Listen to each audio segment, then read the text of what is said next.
And there's a hard right to the top. And Blue Bomber's block is knocked off.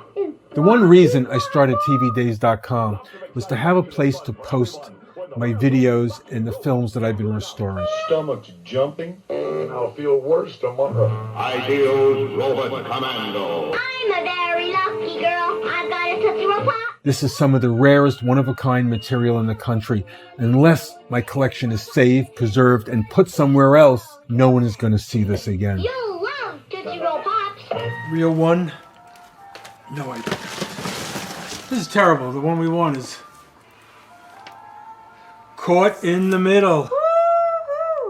Hey, cuz, you all rat tail sharp. How about giving us a few of them pennies? One amazing find was Caught in the Middle, a color kinescope that was made by CBS in 1970. And as I'm watching it, there's Morgan Freeman. I got things breaking for me. Pretty soon I'll be able to throw some pennies your way. Visual media, television in particular, isn't taken as seriously as the printed media. There are libraries and archives filled with newspapers, magazines recording the thoughts and controversies of the ages, but who's keeping the record of television, particularly early television? Well, Ira Gallen's trying, and he's with us this morning to share some of his junk on the table and his ideas and the stuff you've found. And I'm as old as that logo. How do you find this stuff? Well, one of the things is it literally is not a museum or library in the country that houses the complete history of television. It just doesn't exist. You watch the American movie classics, they preserve film history, not kinescopes, not TV history. What are kinescopes? Kinescopes are when a lot of the shows in the early 50s were recorded live. A film camera filmed it off the TV set onto a film negative. Copies were made. They were syndicated around the country.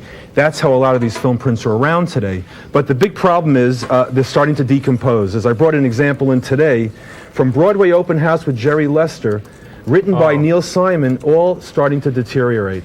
And because in the early days, nitrate film exploded, safety stock people thought just wouldn't explode, but is decomposing. And now a vinegar virus is spreading through the film prints. So maybe less than a decade, we won't have a TV or film history if we don't start preserving this stuff now. But when it comes to TV history, there are no major programs to do it. But we are prone to nostalgia as well as history. ABC's John McKenzie has been rummaging in the past. Gallen not only collects old toys, but 5 days a week he puts on his own half-hour cable TV show. You might say he's trying to relive his childhood, which is nice work if you can get it. TV historian Ira Gallen is one of the few people in the country who's been able to collect some of the most precious moments of television history. He just literally tossed everything. NBC, CBS just didn't care about collecting. There are no major programs to restore TV history and even television commercials like they are for feature films. And if it's not done in the next 5 to 10 years, we won't have that history anymore. It's hard to believe that until recently, no official film or video record existed. However, New York's Ira Gallen has become the unofficial record keeper extraordinaire. He's been collecting obscure TV shows and commercials from the 50s and 60s since he was 18 years old, and now owns the world's largest private collection of television history. Very few people know the history of the commercials themselves and when they were out. 3,000 commercials from Channel 5 were thrown into the garbage can. Duncan Hines, 1964 Prestone, Pepsi commercials. Yes, folks, Pepsi commercials. And a lot of commercials. I don't know what any of this stuff is. We have a warehouse of close to 30,000 commercials now. These were the commercials. Each one was a 60 or a 30-second commercial sent to the local stations. They would then take the commercial from the ad agency or the company. The 30-second or commercial would be edited into the film print, and then the film print would be shown live on the air. I always wanted a little of everything. So what do you mean? You have newsreels? I'll take them. Cassette films? I'll take them. Early TV shows? I'll take them. Commercials, half-hour commercials. Ooh, George Gobel shows, Juvenile Jury. This is all part of a collection that I have never gotten to in about 15 years. And the owner of the Clio Awards was in a drug deal. They burnt down his townhouse. And there, folks, is films that I have just pulled out of sales films, commercials, regional films, spot advertisements. A great history of television that I've never been able to get to. Ready, welcome back. I want to thank my my friend Ira Gallen at Video Resources for sending me that milk commercial of Clint Eastwood. I'd like to thank my buddy Ira Gallen from Video Resources in New York for sending us the tape of Dustin. I'm sure Dustin will speak with him later about that. Well, I could make a cross country without my 2 little ounces of slim.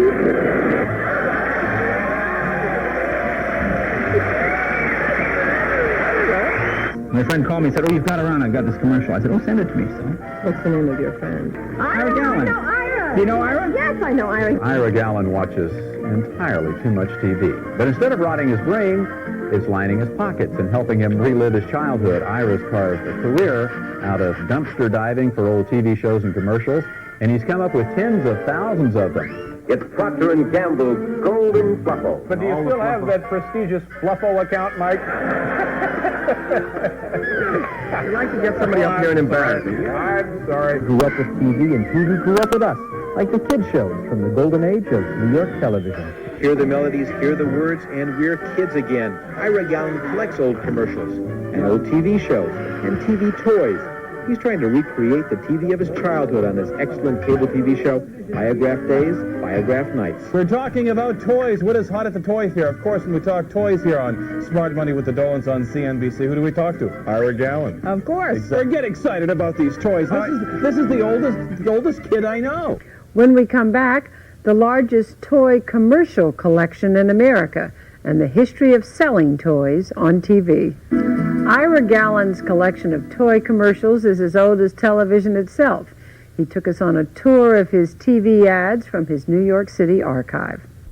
Since the 1970s, after I graduated high school and got into college, I found out that film history didn't exist. There's no way there was a class that you could study film history because the films weren't released yet or haven't been restored yet.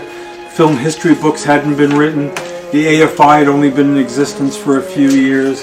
The Paley Center, formerly the Museum of Radio and Television, had only been in business since the early 1980s. And I went out and I started buying everything I can get my hands on. This stuff one day will find a home. Faith for Today. Someone was getting rid of a Ho religious show. That's about this part here. This other part is Wild Cargo. It's a nature film. Some guy went to the jungles of Africa and started making nature films. This is from the early 50s, some color, some black and white. More Faith for Today. Something on Wonders of the Sea. Have some cool porno. Lots of shorts from around the country. All have to be moved to another space. Thing is a mess of films. Bishop Sheen in the park. Unbelievable. Rare. Paramount TV. Poker Parade. Oh. I know you guys think I'm crazy. Poker Parade is terrific.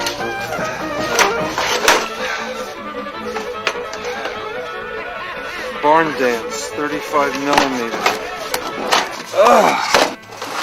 And you're able to get some really cool premiums. The Joe DiMaggio film shorts. This is starring the Yankee Clipper, Joe DiMaggio himself. Time to pack this up somewhat neatly. Hugh Hefner, who was a hugely successful newcomer to the publishing world. His formula for success is elemental, and whether you this is Nightbeat, Mike condone or Wallace. deplore This is rare. Hugh Hefner has proved beyond any doubt that there is indeed nothing like a day. Lot to do.